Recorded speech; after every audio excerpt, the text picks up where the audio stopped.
and got the track in good shape, and then had Emily sing it down. And as she was going, we played around with some new, like, we changed the melodies a little bit in a couple spots just because she was singing these other things that sounded cool. And that's, to me, when she was talking about just now getting lost, like in the process in a good way, you're so when you're doing that, you're at a point for me, a point in the process where the song is already so good, and you've like, almost like there's this intangible, like, spiritual connection between you and the song, and you're talking to each other, and it's telling you what it wants. Like, I don't know how else to describe it. I know that sounds like some woo-woo, like, crazy stuff. It's real. But I feel that way when I'm working on a song that I know is a standout, like there's something special about the song. I feel connected to it, and I feel like I can almost hear it asking for, I'll hear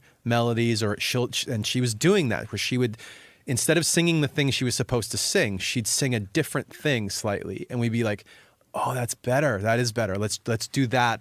That's the new part now. Let's try some things like that. So as we got through that process and arrived at the version that you hear on the album now that's out today, the final version of Over Each Other is a like a result of all of that, you know, exploration and us figuring it out together. And by the way, also Emily singing a thing that the band then went, oh yeah, I think she's really good. Like, she might be our singer. A lot of this album from zero, it's incredible. Thank you. Right? It's so good. Yeah. She's good.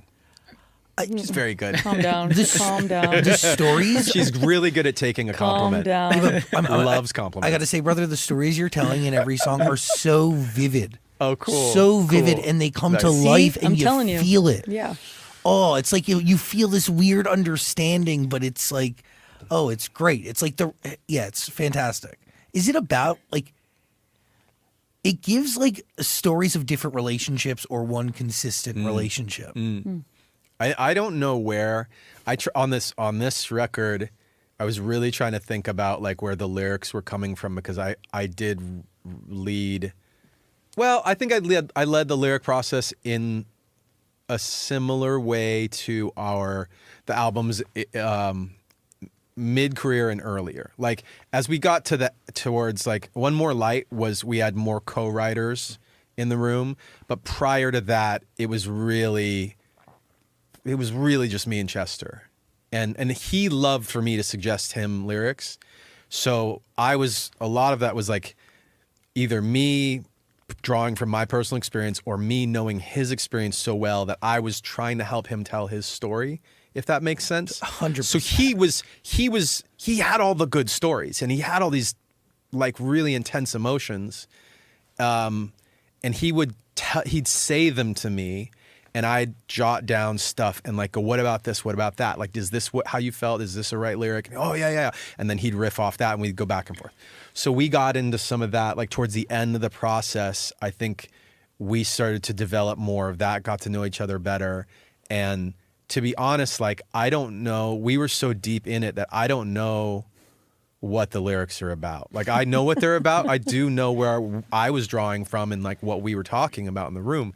But I'm still, I think maybe for the best, they're not so concrete. Like, they're a little loose in terms of That's like. me. It's me. That's why. Yeah, it's just like. It's my influence. It doesn't need to be like super. Country music can be that a lot of times, for better and worse, where it's like, this is the story. This is the exact story I'm telling you. There's only one version of it, and this is how it goes. And our music, like if you go all the way back to Hybrid Theory, it's a you and me, and it's a core nucleus of a emotion, but like you might think it's about you and your mom, you might think it's about a girlfriend, someone else might think it's about some other thing, right? And that's what I like about the new record, is it has this a little bit of like a good ambiguity to it. It's not coming from an ambiguous place, it's coming from a very specific place, but the way it reads is different. How much of these songs are done before you bring them to people, or are you just writing everything together? What's the... It's a little bit of both, right? Yeah. A little bit of everything. Yeah. How about the So Emptiness Machine was a demo that I think 80-90% of that I did it, I sang it, it was done. I played it for people just like 2+ years ago, and they were like, "That's good." But the reaction, I was this actually surprised. Like this was something I thought of this week. I was like, "Oh wow, I actually played a demo of that with my voice on it, and the music was very almost the same." I think the drums were not, the drums might have been like a plug-in and not live drums. But I remember playing it for them and they're like, "Oh, that one's good. That's good." And the reaction was not, "Holy crap, this is going to be one of the biggest songs of your career." It was not. And there were smart people who they pick hits in the room and they were like, "Oh, that's good." And so I know because of that, I was realizing, once we decided to put Emily on it, like we reconfigured it so that the second verse happens and she is introduced, and that's a moment, and we shaped the song to make the best of that. It was like, that was actually, decisions like that can make such a big difference. But like you get into this whole like, I know I'm on such a tangent. No. You Love said it. you were talking about who wrote a thing, right?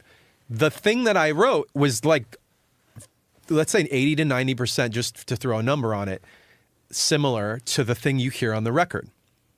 Almost all the lyrics were there. Brad and I did a rewrite later, so he gets, credit-wise, think of like Brad gets some credit for doing that lyric rewrite with me. And then there was the other decision to put Emily in verse 2, have her go all the way to the chorus, and it switches back to me for the beginning of the bridge, and then we kind of take it out through the bridge together, and she finishes the song with a big chorus. That decision was a 5-minute decision, like, let's do it this way. And then we did it, executed it, and it made the song go from "oh, that's good" to "holy shit, this is one of the biggest songs you've ever written." and it is, right? It's like one little 5-minute conversation can mean that much of a difference. Gave up who I am for who you wanted me to be. Dude, the lyrics are incredible. It sounds like you're talking about the industry. I'm not, but I've had people with Emptiness Machine and Heavy as the Crown. We've had people put their own like lyrical, like they say, I think the song is about this, and I think that's cool. I don't know. We've never talked about this. Like, what is it about? Do you feel like when people would talk about Dead Sarah lyrics, like historically for you, when people talk about like what are the lyrics, do you like to like tell them exactly? Do you like to like let them figure it out on their own, like do their own thing with it? Does it matter?